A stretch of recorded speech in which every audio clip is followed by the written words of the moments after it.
preview. There you have it, suka! On the ground, you bitch!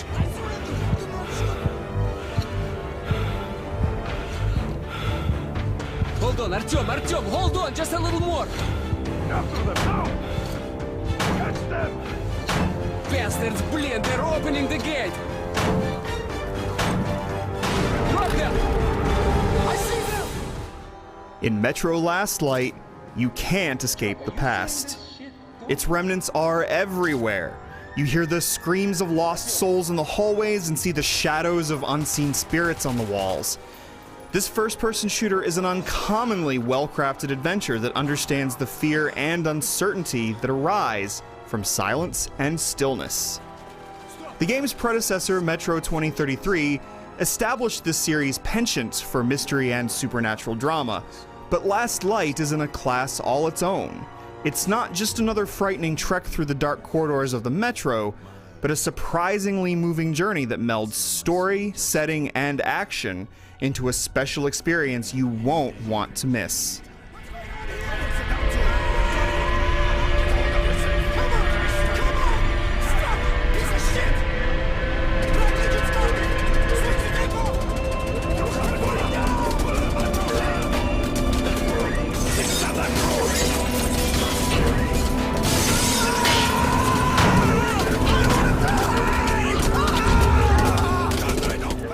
Depending on how you played, Metro 2033 might have allowed you to make an important choice at the game's conclusion.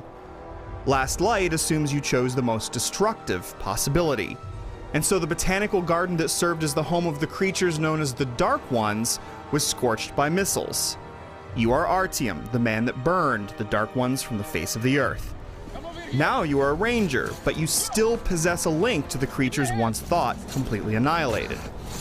As it happens, a Dark One has been spotted, and while the Rangers believe it must be destroyed, your buddy sees in its existence hope for the future. As you set off after this lone survivor, you're drawn into conflict between the underground factions, and you become not just a hunter, but also the hunted.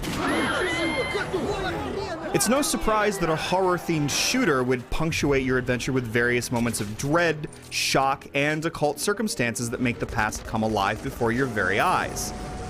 More surprising is how poignant Last Light becomes as you confront the consequences of your orders.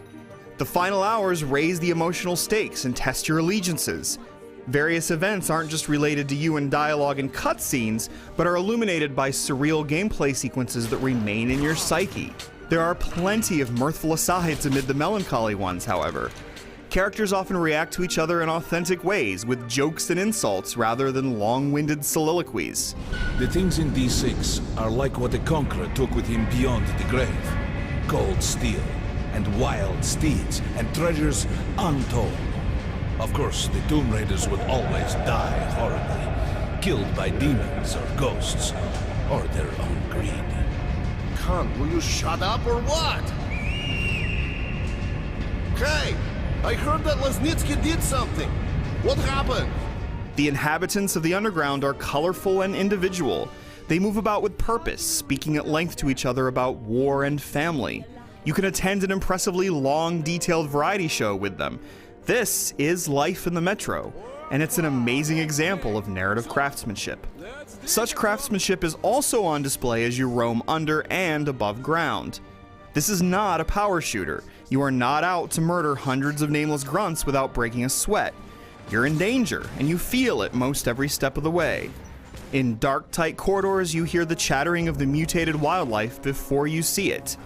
Shining a flashlight on such a freak causes it to recoil, giving you a chance to blast it with a shotgun.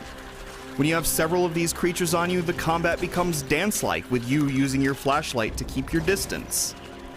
On the surface, you might be going toe-to-toe with lurching amphibians, only for a winged creature to grip you with its talons, carry you into the air, and drop you into the murky water beneath. All the while, you must collect filters for your gas mask, which you need to stay alive outside of the Metro. There's nothing more terrifying than a cautious investigation turning sour when you hear your desperate wheezing and sprint towards your destination, hoping against hope that you might cling to life. You face equally dangerous humans, though you aren't required to blast them with bullets if you prefer to stay in the shadows. You can use darkness to your advantage, twisting light bulbs and flipping circuit breakers to keep yourself hidden. Your enemies go about their actions in realistic ways. There are patterns, of course, but they aren't always so regimented as to seem unnatural. As a result, the stealth is fun and it's tense, and while you can shoot your way out of a bind, firefights can be pretty tough depending on where and how you're caught sneaking around. Not that your enemies are the sharpest knives in the drawer. They can get caught against walls and clip through the same doorway en masse, but immersion-breaking moments like that aren't that common, nor are the invisible walls that can take you off guard. More common are the PC performance troubles you could run into, particularly if you own an ATI video card. If you play on consoles, the Xbox 360 version gets an edge, since it runs a little better and textures are a little sharper, though the PlayStation 3 version is still excellent in any case. Last Light's real beauty is how it disrupts its own pace, going from terror to relief in a heartbeat, and putting you in one atmospheric location after another. It forces you to consider whether to use all your ammo on the freaks of nature that terrorize you or conserve it for an even more terrifying encounter. And the game isn't afraid to breathe and allow you to take in the world around you, particularly during the first few hours. Metro Last Light is not an endless barrage of bullets and beasts. You get time to explore the nooks and the crannies.